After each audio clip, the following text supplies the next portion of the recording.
forme, Luc? Oh, sympa tes nouvelles baskets. Alors ça y est, tu te remets au sport? Selon mon rhumatologue, je devrais faire plus d'activité physique. Déjà, j'ai pas le temps. Et avec des articulations gonflées, c'est quand même pas l'idéal. Tu m'étonnes. Elles sont déjà bien assez usées comme ça. Et je suis sûr que ça me ferait super mal en plus.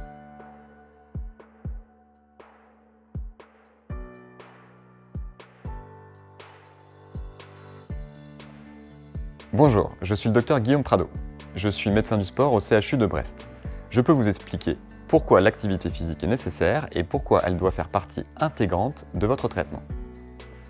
Vous souffrez d'un rhumatisme inflammatoire chronique et comme Luc, vous vous dites peut-être qu'avec les douleurs, la fatigue, les raideurs que vous avez, l'activité physique, ce n'est tout simplement pas pour vous et vous pensez peut-être même que cela va aggraver la maladie et vous faire souffrir davantage.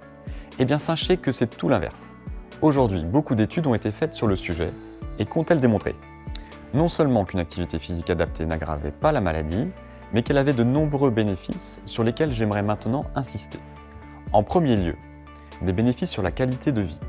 Concrètement, l'activité physique vous aidera à avoir un sommeil de meilleure qualité, à être moins fatigué et à vous sentir mieux physiquement et moralement.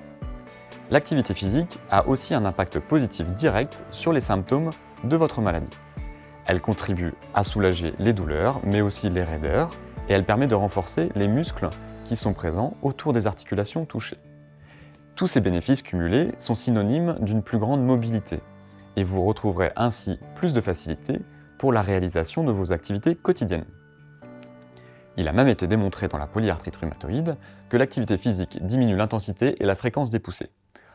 Enfin, j'ajoute l'importance de l'activité physique pour diminuer le risque cardiovasculaire, c'est-à-dire de faire un infarctus ou un accident vasculaire cérébral par exemple. Ceci est valable pour tout le monde, mais d'autant plus important en cas de rhumatisme inflammatoire chronique où ce risque cardiovasculaire peut être majoré. En résumé, pour commencer une activité physique, c'est se placer dans un cercle vertueux. Vous vous sentirez de mieux en mieux et celle-ci deviendra dès lors de plus en plus agréable à pratiquer.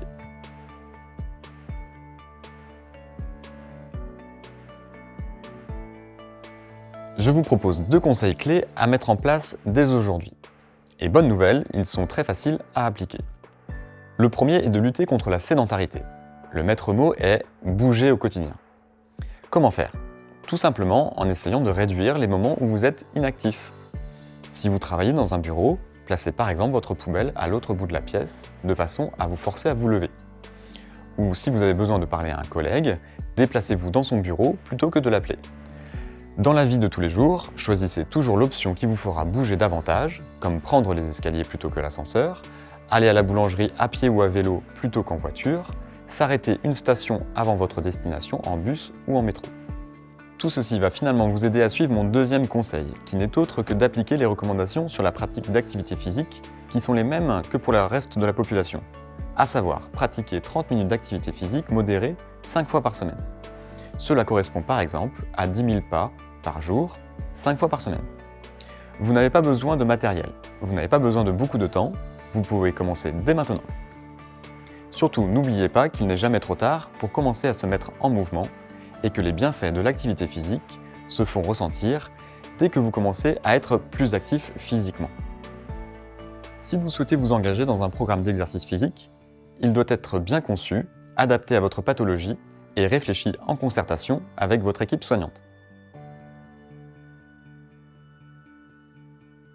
Pour aller plus loin, vous pouvez aussi pratiquer une activité physique dite encadrée, c'est-à-dire prescrite sur ordonnance dans le cadre de votre ALD. On parle de sport santé. Alors en pratique, comment ça marche? Tout médecin peut prescrire de l'activité physique sur ordonnance. Vous pouvez donc en parler à votre médecin traitant ou au spécialiste qui vous suit. Cette activité peut se faire avec un kinésithérapeute ou en maison de sport santé.